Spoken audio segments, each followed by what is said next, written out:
Okay, good morning friends. So आज हम बात करेंगे जैसे हमने पिछले हमारे जो वीडियोस है उसमें हमने बात किया था कि पिटका स्कोर क्या होते हैं और उसका मतलब क्या होता है, और मतलब के साथ में अगर पिटका स्कोर आपका लेस देन 1 है तो उसके क्या फर्क पड़ते हैं, राइट। अगर 1 है तो सबसे बेस्ट है, बेहतरीन है ना, उससे अच्छा और कुछ हो नहीं सकता है, ठीक है, right. So let's talk about, आज हम क्या बात करेंगे कि जो हमने बात की थी कि अगर लेस देन 1 होता है पीडी का स्कोर तो वो जो अनडाइजेस्टेड हो जाते हैं अपने शरीर में, प्रोटीन जो अनडाइजेस्टेड होते हैं हमारे शरीर में, उससे फर्क क्या पड़ता है, राइट।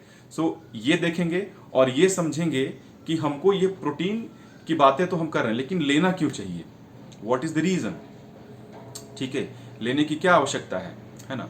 तो यहाँ पे हम बात करेंगे पहले कि इनडाइजेशन, राइट। अनडाइजेस्टेड जो होते हैं प्रोटीन्स, अगर वो हमारे शरीर में डेली बेसिस पे एंटर कर रहे हैं तो ऐसा मान के चलिए कि मान लीजिए आपको डेली बेसिस पे कुछ भी खाना खा रहे हैं, वो खाना डाइजेस्ट नहीं हो रहा है, ठीक है। तो ये एक एग्जाम्पल मैं दे रहा हूँ, इस तरीके से आप सोच सकते हैं कि अगर मान लीजिए वो खाना आपके शरीर में डाइजेस्ट नहीं हो रहा है, ठीक है, तो आपको कैसा फीलिंग आता है, ठीक है। हमेशा वॉशरूम जाने के लिए होते हैं हम लोग, राइट। सो अगर वो लगातार होता रहे तो ठीक है, ये सोचने का विषय है कि अगर वो इनडाइजेशन लगातार होता रहे 1 महीने 2 महीने 3 महीने तक, तो आपके शरीर की जो जो तंत्र है उसकी हालत क्या होगी, है ना। उसी तरीके से जब हम प्रोटीन कंज्यूम करते हैं और अगर वो प्रोटीन लंबे टाइम से हम कंज्यूम कर रहे हैं और उसमें से सिर्फ हाफ हमारे शरीर में डाइजेस्ट हो रहा है और हाफ अनडाइजेस्टेड पार्ट में रह जा रहा है, तो वो हमारे लीवर्स एंड किडनीज, है ना, लीवर और किडनीज को बहुत ही बैडली इफेक्ट करता है। हो सकता है, एक पॉइंट ये बात नोट डाउन की बात है, हो सकता है कि वो जो इफेक्ट है वो आपको इमीडिएट नहीं दिखे, ठीक है।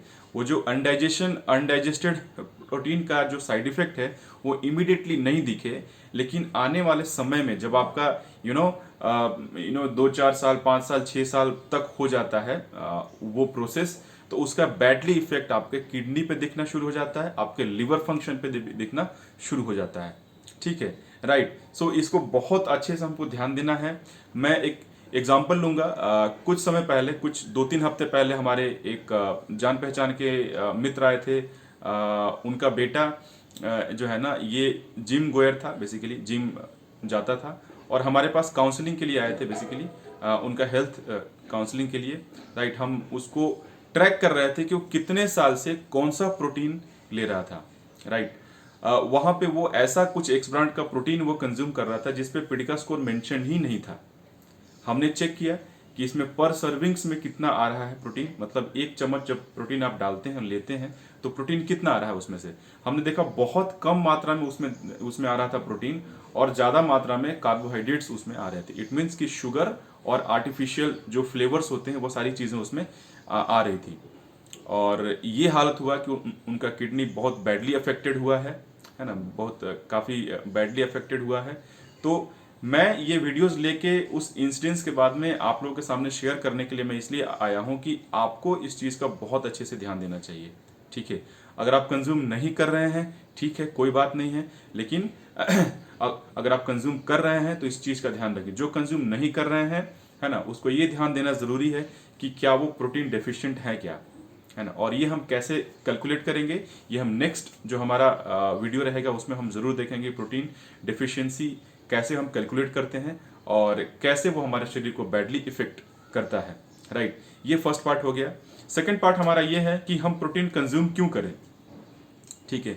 तो एक चीज़ हमेशा ध्यान रखिए, एक थंब रूल है ये हेल्थ के 4 पिलर्स में से वन ऑफ दी पिलर है, राइट। कि जब भी हम कोई एक्टिविटी करते हैं, जैसे मैं आपसे आज अभी बात कर रहा हूँ या फिर आप मुझे हेडफोन लगा के सुन रहे हैं, ध्यान से उसको सुन रहे हैं, तो क्या हो रहा है, आपका जो है ना एनर्जी, आपकी जो प्रोसेसेस है बॉडी की वो कंटिन्यूस हो रही है और उस प्रोसेस में प्रोटीन हमेशा कंज्यूम हो रहा है ना। प्रोटीन का जो एब्सॉर्प्शन जो है ना शरीर में हो रहा है, तो आपके जो शरीर में स्टोर्ड प्रोटीन्स है वो हमेशा यूज आ रहे हैं, ठीक है।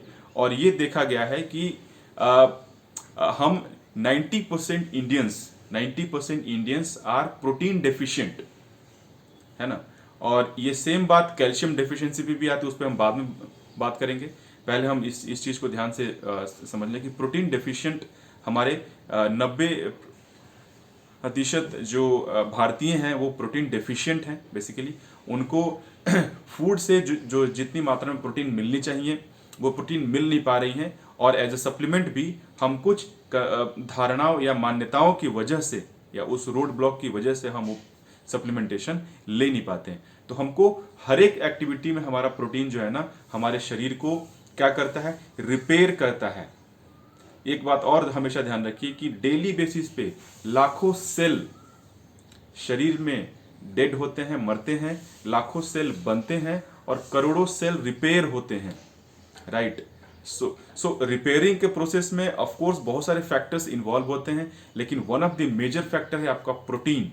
अगर आपका शरीर आप जिम जा रहे हैं, एक्सरसाइज कर रहे हैं और प्रोटीन नहीं ले रहे हैं, या फिर आप नॉर्मल भी वॉक कर रहे हैं घर में, राइट। जैसे अभी लॉकडाउन है, हम सब लोग घर में बैठे घर से काम कर रहे हैं, और हमको ये होगा कि हम भाई प्रोटीन कंज्यूम क्यों करें, क्योंकि हम तो यहीं बैठे हुए हैं।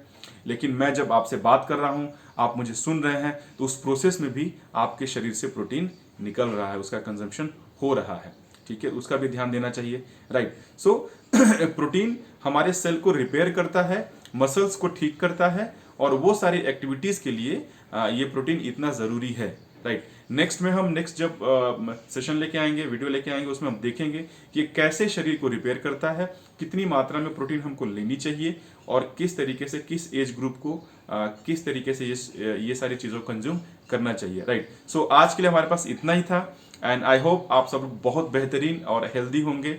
सो नेक्स्ट टाइम हम मिलते हैं। Wish you very happy day today. Thank you.